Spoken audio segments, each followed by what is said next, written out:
정말 그럼 비트코인이 싼 가격일까요? 이런 시기에 과연 비트코인을 보유할 만한 담력이 되는 사람이 얼마나 있을까요? 남들이 다 떠난 시장에 먹을 게 가장 많습니다.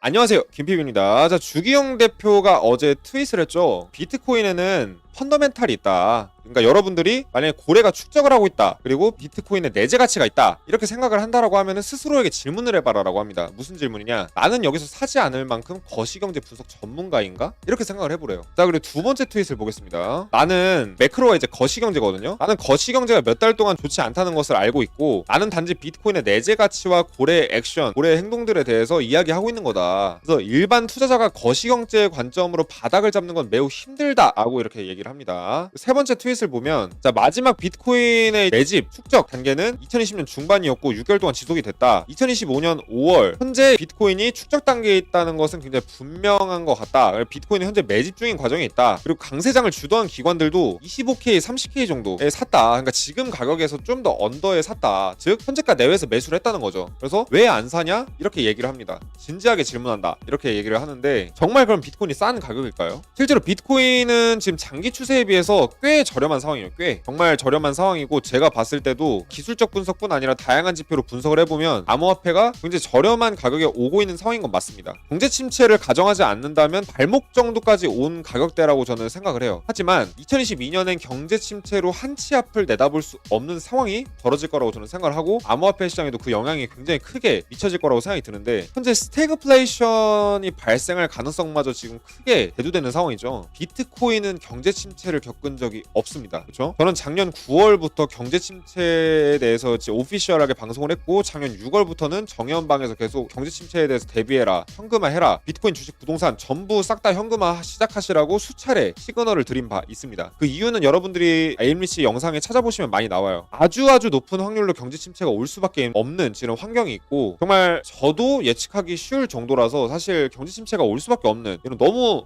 빌드업이 잘 돼 있어요. 그냥 딱 경제 침체가 올 수밖에 없는 환경을 딱 만들어 줬습니다. 경제 침체라는 게 도대체 뭐고, 경제 침체가 발생하면 무슨 일들이 발생하냐, 이걸 좀 말씀드려볼까 합니다. 실업률이 폭증하고요, 자살률이 증가합니다. 그리고 주식 시장이 엄청나게 떨어집니다. 지수 기준으로 마이너스 50% 이상 급락하고요. 개별 종목들, 지수에 포함된 이런 삼성전자, 카카오 이런 개별 종목들 굉장히 많잖아요. 개별 종목들이 적게 빠지는 종목들도 있긴 하고 상승하는 종목들도 있을 수 있겠지만, 마이너스 50%에서 90% 이렇게 엄청나게 급락을 하는 종목들이 속출합니다. 현재 기술주들, 성장주들 반토막에서 90% 이미 마이너스 나온 종목들 꽤 있죠. 그리고 부동산이 3년에서 5년간 침체의 하락기를 거치게 됩니다. 그리고 경매 물건이 엄청나게 터져 나오고요. 중소기업, 자영업자 부도하고 파산하는 발생 횟수가 빈번하게 늘어나고, 파산율, 부도율 굉장히 높아집니다. 그리고 금융기관하고 그리고 기관 투자자들이 파산합니다. 2008년 글로벌 금융위기 당시에 역사가 깊었던 베어스탠스 은행하고 리먼 브라더스 같은 이런 투자은행들, 대규모 은행들부터 헤지펀드들까지 매번 위기 때마다 크고 작은 금융기관, 헤지펀드들이 파산하면서 위기를 더 크게 키우고 심리를 위축시켰던 일이 있었어요. 그리고 개인 파산, 신용불량자, 그리고 신용카드나 아니면 대출 이런 거 연체자들이 엄청나게 폭증을 합니다. 돈 벌기 힘든 시국이 되니까요. 자, 경제 침체라는 건 이런 것인데, 저는 이제 경제 침체가 온다는 전제를 지금 계속 갖고 있으니까 말씀을 드리겠습니다. 이런 시기에 과연 비트코인을 보유할 만한 담력이 되는 사람이 얼마나 있을까요? 당장 내가 직장을 잘려서 한 푼이 아쉬운 상황인데, 이 상황에서 비트코인을 보유할 수 있을까요? 대한민국의 대부분 사람들은 6개월에서 1년 이상 일하지 않으면은 경제적으로 굉장히 어려워집니다. 그렇죠? 시장은 펀더멘털만으로는 판단할 수가 없어요. 21세기처럼 이렇게 투자가 간편해지고 쉬워진 세상에서는 심리도 굉장히 중요합니다. 2008년 글로벌 금융위기를 겪은 지 지금 10년이 넘었고요. 스태그플레이션을 겪은 지는 수십 년이 흘렀고, 닷컴 버블 수준의 버블을 경험한 지는 20년이 넘었습니다. 현재는 증시와 모든 자산들이 닷컴 버블 당시 수준보다도 더 거품이 껴있고 현재 붕괴되고 있는 상황이라고 저는 보고 있습니다. 이런 상황에서 암호화폐 가치를 믿는다고 하더라도 매수하기가 쉽지 않아요. 사람들이 계속 심리가 위축돼 있을 수밖에 없기 때문에 가격이 계속 하락할 가능성이 조금 더 높습니다. 차라리 숏포지션이나 아니면 인버스 ETF 이런 것들에 조금이라도 베팅을 해놓는 거나, 아니면 못해도 현금이나 달러를 보유하시는 게 현실적인 전략이라고 저는 말씀드리고 싶고요. 그 이유를 뒷받침하는 이제 또 자료를 한번 보여드리려고 하는데, 자, 다우존스를 한번 보시겠습니다. 여기가 미국 이제 증시에서 대기업들이 상장이 주로 된 증시 지수예요. 다우존스가 5월 20일 기점으로 바닥을 찍고 급등을 급등을 했죠. 거의 지금 5거래일 넘게 지금 급등을 했습니다.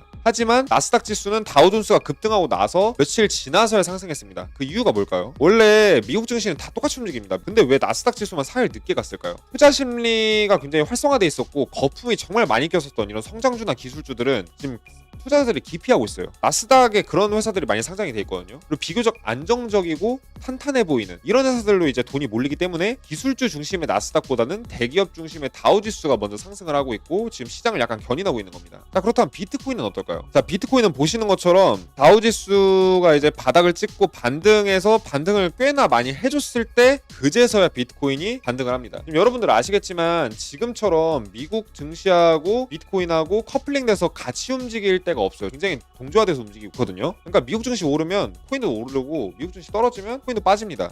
거의 똑같이 움직이고 있어요. 근데 그럼에도 불구하고 며칠 동안 코인이 계속해서 하방을 보여줬어요. 일주일 넘게. 그러다가 이제서야 지금 비트코인이 급등하고 있습니다. 지수들이 다 상승하고 난 이후에야 반등했습니다. 즉 투자 시장의 특성상 가장 불안정한 자산으로 보이는 곳에 가장 늦게 돈이 돌고 있습니다. 그리고 빠질 때는 가장 많이 빠져요. 또 이런 자산들이. 그리고 대체적으로 가장 먼저 빠지기도 합니다. 시장에 안심하는 심리가 돌고 슬슬 다시 시장이 회복될 거라는 믿음이 시장에서 확산되면서 저가에서 반발 매수세가 지금 나오고 있는 상황인 거죠. 이번 비트코인의 반등은 꽤나 의미 있는 수준이고 제가 봤을 때도 그다음에 현재 모습을 잘 유지해주기만 한다면 당분간 반등세도 기대해볼 수 있겠지만 어떤 상승세가 나오더라도 그리 오래 가기는 저는 힘들 거라고 보고 있습니다. 반등이 나오더라도 2주에서 길어봐야 2달 내외라고 저는 보고 있거든요. 자, 그리고 웨이브가 거의 며칠 동안 지금 엄청나게 급등을 했어요. 지금 이게 4시간봉 기준이니까 이틀 정도 만에 지금 거의 이제 2배 반이 올랐습니다. 내가 만약 10억 넣어놨으면 25억이 되는 거예요. 엄청나게 급등을 했죠. 이 이유가 웨이브가 그간 이제 하락이 엄청나게 지속되기도 했었고 하락이 워낙 깊었고 웨이브 기반의 스테이블 코인 문제가 해결될 것이라는 기대감이 반영이 된 것 같거든요. 하지만 결국 팩트는 지금 웨이브가 만든 스테이블 코인인 USDN에서는 지금 자금이 계속 빠지고 있습니다. 이렇게 보시면 아시겠지만 4월 7일을 기점으로 계속해서 자금이 빠지고 있어요. 그리고 웨이브가 또 이제 고점 찍어주고 나서 이제 쭉 이제 급락하기 시작했는데 이때부터 이제 웨이브 기반 이제 스테이블 코인에서 자금이 빠지기 시작한 거죠. 그러니까 둘이 다 연동이 돼 있습니다.